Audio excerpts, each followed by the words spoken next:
स्वाध्याय इयत्ता 7वी विषय मराठी पाठ 11वा बाली बेट। प्रश्न पहिला, खालील आकृती पूर्ण करा।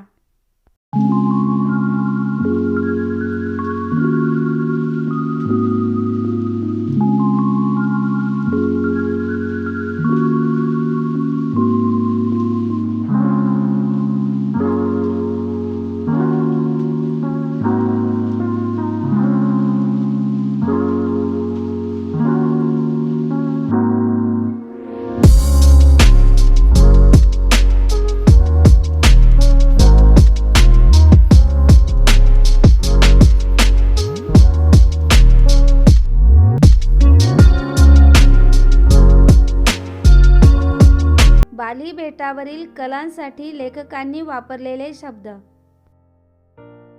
ललित कलांचा रंगीबेरंगी गोफ।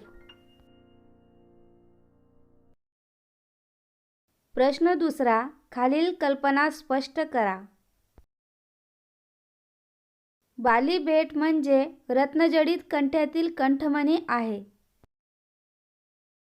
एखादा रत्नजडित कंठा फेकून दिल्यावर त्यातील मणी सभोवार विखरावेत, तसा पाचोच्या बेटांचा पुंजका म्हणजे इंडोनेशिया देश आहे। त्या कंठमण्यातील महत्त्वाचा मुख्य कंठमणी असतो, तसे बाली बेट आहे। म्हणून बाली बेट हे रत्नजडित कंठ्यातील कंठमणी आहे असे लेखक म्हणतात। बाली हा टुरिस्टांचा स्वर्ग आहे। बालीचे पर्यटन खाते अतिशय तत्पर आहे। इथले अधिकारी पर्यटकांचे मनपूर्वक स्वागत करतात, म्हणून बाली हा टुरिस्टांचा स्वर्ग आहे असे लेखक म्हणतात। ह्या बेटावर घड्याळ नावाची गोष्ट नाही। लेखक अगदी अपरात्री हॉटेल सागर बीच मध्ये दाखल झाले, तरीही हॉटेलातील स्वागत विभागातले चपल तरुण चेहऱ्यावरचा जागरणाचा जराही ताण न दाखवता स्वागत करीत होते। त्यावरून लेखक म्हणतात की ह्या बेटावर घड्याळ नावाची गोष्ट नाही। बाली बेटावरील बाग एकत्र कुटुंबासारखी वाटत होती। सागर बीच हॉटेलची समुद्र किनाऱ्यालगत एक गर्द बाग होती। त्यात माडा पोफळीच्या राया होत्या। फुलांनी बहरलेली रोपटी होती। फुलबाग भल्या पहाटेही टवटवीत होती। फुले मिश्किलपणे पाहुण्यांना न्याहाळत होती। वृद्ध वृक्षांचा समुदाय डुलक्या घेत होता। या सर्व कारणांमुळे बाली बेटावरील ही बाग मुलामाणसांनी, लेकीसुनांनी भरलेल्या नांदत्या एकत्र कुटुंबासारखी लेखकांना वाटत होती। प्रश्न तिसरा, खालील मुद्द्यांच्या आधारे बाली बेटाची माहिती लिहा।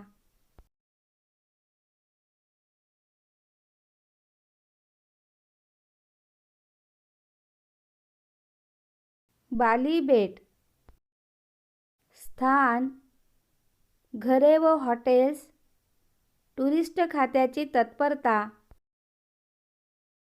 निसर्ग सौंदर्य, या बेटाचे बदलते रूप।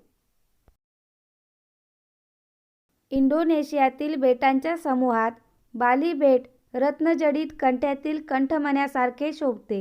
इथली घरे व हॉटेल्स निसर्गरम्य परिसरांनी वेढली आहेत। वळणदार रस्त्यांभोवती माडांच्या राया व त्यामधून झाडांची छपरे असलेली घरे आहेत। इथले पर्यटन खाते अतिशय तत्पर आहे। त्यामधील तरुण अधिकारी पाहुण्यांचे मनपूर्वक स्वागत करतात। इथल्या हॉटेलला वेढून असलेला निसर्ग रम्य व मनोहारी आहे। समुद्रकिनारी हॉटेललगत गर्द राई आहे। माडा पोफळीच्या राया आहेत। ताज्या टवटवीत फुलांनी बहरलेली रोपटी आहेत।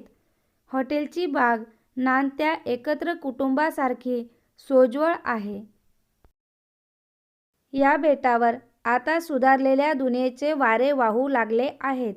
डोक्यावर विमाने घरघरू लागली आहेत।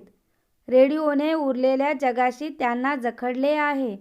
वर्तमानपत्रेही ज्ञानाबरोबर या बेटाची माहिती दूरवर पोहोचवत आहेत. आता या बेटाचे स्वरूप बदलत चालले आहे. प्रश्न चौथा. खालील ओळींचा तुम्हाला समजलेला अर्थ लिहा. पहाटेला स्वप्नांची परिसमाप्ती होते म्हणतात. रात्री झोपेत स्वप्न पडते. स्वप्नांची दुनिया अद्भुत व रम्य असते. पहाटे जाग आल्यावर ही स्वप्नांची दुनिया निघून जाते. म्हणजेच पहाटेला स्वप्नांची पूर्ण समाप्ती होते. 5 मिनिटातच बाली बेटाने माझे घोरणे ऐकायला सुरुवात केली. हॉटेलचा स्वागत कक्ष अतिशय तत्पर व उत्साही होता. रात्री अपरात्री लेखक हॉटेलमध्ये आले तरी त्यांचे स्वागत करताना त्या तरुणांच्या चेहऱ्यावर जागरणाचा जरासुद्धा ताण नव्हता. त्यांनी पटापट प्रवाशांच्या नेमलेल्या खोल्या दाखवल्या. लेखकांनी त्या खोलीत प्रवेश करताच ते इतके गाढ झोपी गेले की ते शांतपणे घोरू लागले. वेलींचेही अंगधुणे झाले होते.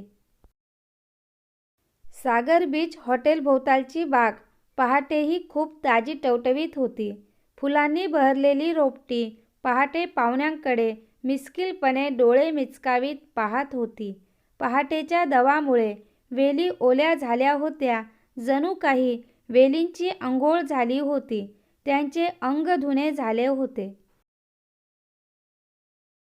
त्या भाटांची उणीव मी माझ्या गाण्याने भरून काढत होतो.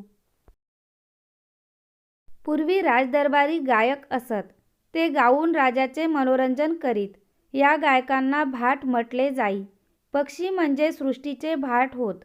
पहाटे पक्ष्यांची किलबिल लेखकांना ऐकू आली नाही म्हणून तेच गाऊ लागले. पक्षीरूपी भाटांची कमतरता लेखकांनी स्वतःच्या गाण्याने भरून काढली. विचार करा, सांगा. बाली बेटावर पक्षी का नसतील? बाली बेट निसर्गरम्य आहे, पण तिथे लेखकांना पक्षी दिसले नाहीत. बदलत्या जागतिक यांत्रिकीकरणाचा प्रभाव बाली बेटासारख्या सुंदर स्थानावर नक्कीच झाला. पक्ष्यांना हवा असलेला मोकळा अवकाश तिथे पक्ष्यांना भेटला नसावा. त्यामुळे कदाचित बाली बेटावर पक्षी नसावीत.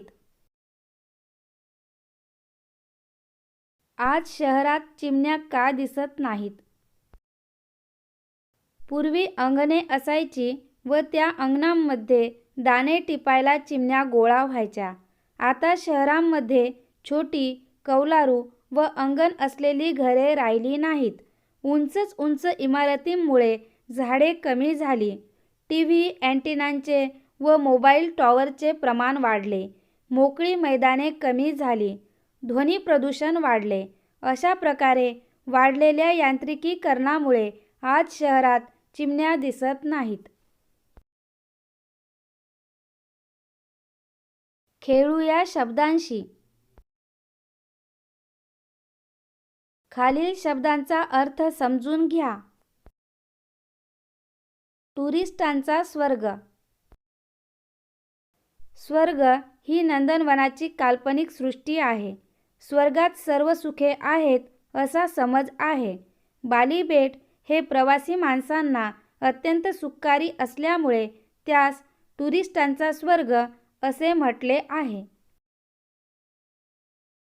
किर्र जंगल. गच्च झाडी असलेले जंगल, घनदाट जंगल. अश्राप माणसे. अतिशय भोळी भाबडी, मनाने निर्मळ असलेली माणसे, पापभीरू माणसे. गाणारे भाट. राजाचे मनोरंजन करणारे दरबारी गायक. तंबूतला सिनेमा. गावोगावी तंबू ठोकून व कनाती लावून त्यामध्ये सिनेमा दाखवणे, ह्याला टुरिंग टॉकीज असेही म्हटले जाते. खालील शब्दांचे प्रत्येकी 2 भिन्न अर्थ लिहा. अभंग न भंगणारे. ओव्या असलेला एक मराठी छंद प्रकार. बोट, होडी, शरीराचा अवयव. खालील शब्दांचा वाक्यात उपयोग करा. उभयता. मामा व मामी उभयता पूजेला बसले. उभयता म्हणजे जोडीने. यत्किंचितही. दुपारचे 12 वाजले तरीही मला यत्किंचितही भूक लागली नाही.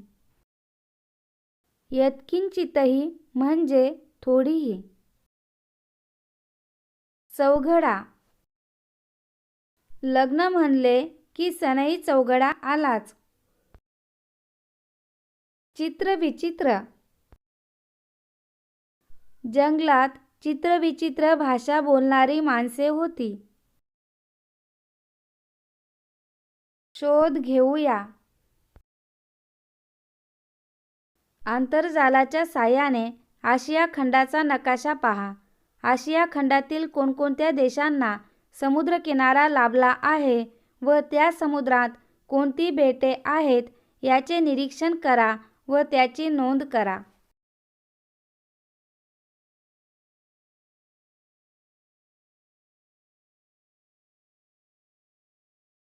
देश, लाभलेला समुद्रकिनारा, तेथील बेटे. इथे मी तुम्हाला काही मोजक्याच देशांची माहिती सांगणार आहे. आशिया खंडातील इतर देशांची माहिती तुम्हाला तुमच्या मनाने लिहायची आहे. देश: भारत. लाभलेला समुद्रकिनारा: अरबी समुद्र. तेथील बेटे: लक्षद्वीप बेटे, अंदमान निकोबार बेटे. देश: जपान. लाभलेला समुद्रकिनारा: सी ऑफ जपान. तेथील बेटे: बोनिन बेटे, वाल्कॅनो बेटे. या व्यतिरिक्त आणखीनही बेटे आहेत, पण सर्व बेटांची नावे मी इथे दिली नाहीत. देश: रशिया. लाभलेला समुद्रकिनारा: सी ऑफ ऑखोट्स. तेथील बेटे: कुरिल बेटे. देश: अमेरिका. लाभलेला समुद्रकिनारा: अमेरिकन मेडिटरेनियन सी. तेथील बेटे: अलास्का बेटे, चॅनेल बेटे. आंतरजालाच्या साहाय्याने अंदमान निकोबार या बेटांची माहिती खालील मुद्द्यांच्या आधारे मिळवा. तेथील रहिवासी. येथे आदिवासी समाजाच्या विविध प्रजाती राहतात. इंग्रजांसोबत झालेल्या लढाईत येथील अनेक आदिवासी मारले गेले, त्यामुळे त्यांची संख्या आता खूपच कमी झाली आहे. आदिवासींचे जीवनमान. सुरुवातीला आदिवासी त्यांच्या बेटांवर कुणालाही येऊ देत नसत, त्यामुळे त्यांच्या जीवनमानाविषयी फारशी माहिती उपलब्ध नाही. हे आदिवासी शिकार करत जंगली सुवर, मासे, फळे हे त्यांचे खाद्य. शेती करण्याची पद्धत त्यांना माहीत नव्हती, परंतु आता त्यांच्यात बदल होत आहे. ते देखील आधुनिक समाजाचा भाग बनत आहेत. निसर्ग सौंदर्य. घनदाट जंगल व चौफेर पाण्याने वेढलेले हे प्रदेश निसर्ग सौंदर्याने नटलेले आहेत. तेथील सोयीसुविधा. सुरुवातीला आदिवासी त्यांच्या बेटांवर कुणालाही येऊ देत नसे, त्यामुळे तेथे कोणत्याही सोयीसुविधा नव्हत्या.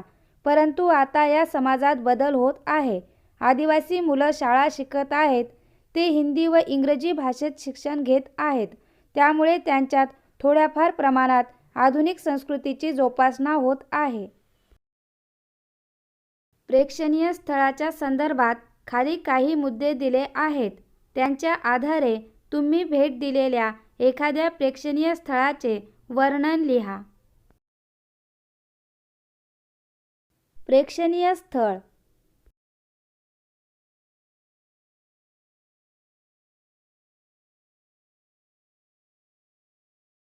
स्थळ, वैशिष्ट्ये, परिसर, निसर्ग सौंदर्य, आख्यायिका, कथा, लोकपरंपरा.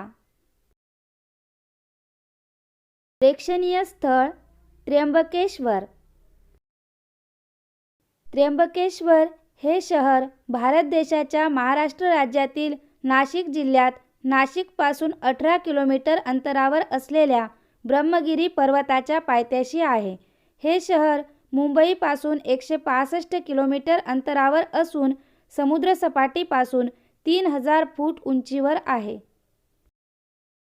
याच ठिकाणी शंकराच्या 12 ज्योतिर्लिंगांपैकी एक ज्योतिर्लिंग त्र्यंबकेश्वर या नावाने प्रसिद्ध आहे. गोदावरी नदीचा उगम देखील येथूनच झाला. हे तीर्थक्षेत्र ब्रह्मगिरी पर्वताच्या निसर्गरम्य परिसरात वसलेले असल्याने येथे 12ही महिने भाविकांची गर्दी असते. 10व्या शतकातील शिलाहार राजा झंज याने गोदावरी ते भीमा दरम्यानच्या 12 नद्यांच्या उगमस्थळी एकूण 12 शिवालये बांधली.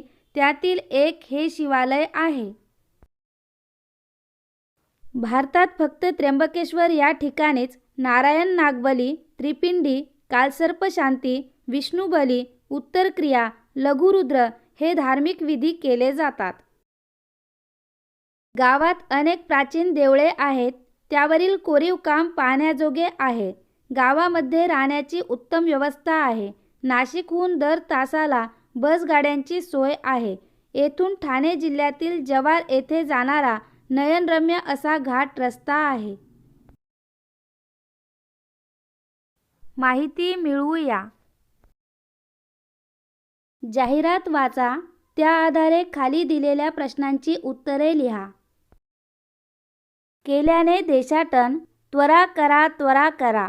आजच लक्ष्मी टूर्सला भेट द्या. लक्ष्मी टूर्सतर्फे आयोजित उन्हाळी सुट्टीतील खास परदेशी सहल. आपली सहल निश्चित करा. उन्हाळी सुट्टीचा आनंद घ्या. सहलीचा कालावधी मे महिना. संपर्कासाठी कार्यालयाचा पत्ता लक्ष्मी टूर्स, लक्ष्मीकांत बिल्डिंग, लक्ष्मीनगर, पुणे. 28 फेब्रुवारीपर्यंत नोंदणी करणाऱ्याला प्रवास शुल्कात 50% सवलत व भेटवस्तूंची खैरात. सहलीचे आयोजक कोण आहेत? लक्ष्मी टूर्स हे सहलीचे आयोजक आहेत. सहलीची वैशिष्ट्ये कोणती? उन्हाळी सुट्टीत खास परदेश सहल. 28 फेब्रुवारीपर्यंत नोंदणी करणाऱ्याला प्रवास भाड्यात 50% सवलत व भेटवस्तू. सहलीला जाण्यासाठी नोंदणी करणाऱ्याला सवलत का दिली असावी असे तुम्हाला वाटते? भरपूर व जलद नोंदणी व्हावी, खूप प्रवासी मिळावेत म्हणून सहलीला जाण्यासाठी नोंदणी करणाऱ्याला सवलत दिली असावी असे मला वाटते. प्रस्तुत जाहिरात विश्वसनीय आहे असे तुम्हाला वाटते का? जाहिरातीतील कोणती गोष्ट तुम्हाला अविश्वसनीय वाटते? प्रस्तुत जाहिरात विश्वसनीय नाही असे मला वाटते. जाहिरातीत परदेश सहल म्हटले आहे व चित्र बसचे दिले आहे. तसेच 2 महिने आधी नोंदणी का ते कळत नाही. या गोष्टी अविश्वसनीय वाटतात.